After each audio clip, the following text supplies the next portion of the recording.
Rhizobium ಅಂತಕ್ಕಂತಹ nodules ಕಾಣಿಸ್ತಾ ಇರುತ್ತೆ. ಸೊ ಈ ರೈಜೋಬಿಯಂ ಅಂತಕ್ಕಂಥ ನಾಡ್ಯೂಲ್ಸ್ ಏನು ಕೆಲಸ ಮಾಡುತ್ತೆ ಮಣ್ಣಲ್ಲಿ ಅಂತಕ್ಕಂಥದ್ದು ಭಾರಿ ಒಂದು ಉತ್ತಮವಾದ ಒಂದು ಇದಾಗಿದೆ, ನಿದರ್ಶನ ಆಗಿದೆ. ಸೊ ಇಲ್ಲಿ ನಾವು ನೋಡ್ತಾ ಇರ್ತೀವಿ, ಈ ಮನುಷ್ಯೆಲ್ಲ ನಾವು ಅಂಗಡಿಗೆ ಹೋಗ್ಬಿಟ್ಟು ಅಕ್ಕಿ ತರ್ತೀವಿ. ಸೊ ಅಕ್ಕಿ ತಂದ್ಬಿಟ್ಟು ನಾವು ಡೈರೆಕ್ಟ್ ಅಕ್ಕಿನ ತಿನ್ನೋಕ್ಕಾಗೋದಿಲ್ಲ. ಸೊ ಅಕ್ಕಿನ ನಾವು ಬೇಯಿಸ್ಕೊಂಡು ಅನ್ನ ಮಾಡ್ಕೊಂಡು ತಿಂತೀವಿ. ಸೊ ಇಲ್ಲಿ ಏನು ಮಾಡುತ್ತೆ ಅಂದರೆ ಈ ರೈಜೋಬಿಯಂ ಅಂತಕ್ಕಂತಹ ನಾಡ್ಯೂಲ್ಸು ಜೀವಿಗಳು ಸೊ ಮಣ್ಣಲ್ಲಿ ಕೆಲವೊಂದು ಗಿಡಗಳಿಗೆ ಸಿಗದೇ ಇರತಕ್ಕಂತಹ ರೂಪದಲ್ಲಿ ಪೋಷಕಾಂಶಗಳು ಇರ್ತವೆ.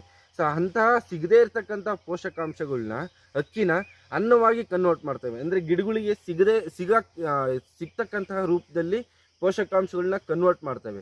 ಸೊ ಇಂತಹ ಪೋಷಕಾಂಶಗಳನ್ನ ಗಿಡಗಳಿಗೆ ಜೈವಿಕವಾಗಿ ಈ ರೈಜೋಬಿಯಂ ನಾಡ್ಯೂಲ್ಸ್ ಕೊಡೋದ್ರಿಂದ ಏನಾಗುತ್ತೆ ಅಂದರೆ ಸೊ ಅಡಿಕೆ ಬೆಳೆಗಳು ಕೂಡ ಆರೋಗ್ಯವಾಗಿರ್ತವೆ ಮತ್ತು ಸದೃಢವಾಗಿರ್ತವೆ. ಮತ್ತು ಈ ಬೇರ್ನ ನೋಡ್ತಾ ಇರ್ಬೋದು. ಸೊ ಈ ಟ್ಯಾಪ್ ರೂಟ್ ಸಿಸ್ಟಮ್ ಅಂತ ಕರಿತಾ ಇರ್ತೀವಿ. ಸೊ ಈ ಬೇರಿನ ಬೆಳವಣಿಗೆ ತುಂಬ ಆಳವಾಗಿರೋದ್ರಿಂದ ಮಣ್ಣು ಜಾಸ್ತಿ ಸಡಿಲವಾಗಿರುತ್ತೆ. ಸೊ ಈ ಮಣ್ಣು ಜಾಸ್ತಿ ಸಡಿಲಾಗಿತ್ತು ಅಂದರೆ ಮಣ್ಣಿನಲ್ಲಿ ಗಾಳಿ ಮತ್ತು ನೀರಿನ ಸರಬರಾಜು ಸರಾಗವಾಗಿರೋದ್ರಿಂದ ಏನಾಗುತ್ತೆ ಅಂದರೆ ಸೊ ಅಡಿಕೆ ಗಿಡದ ಕಾಂಡದ ಬೆಳವಣಿಗೆನೂ ತುಂಬ ಸದೃಢವಾಗಿರುತ್ತೆ.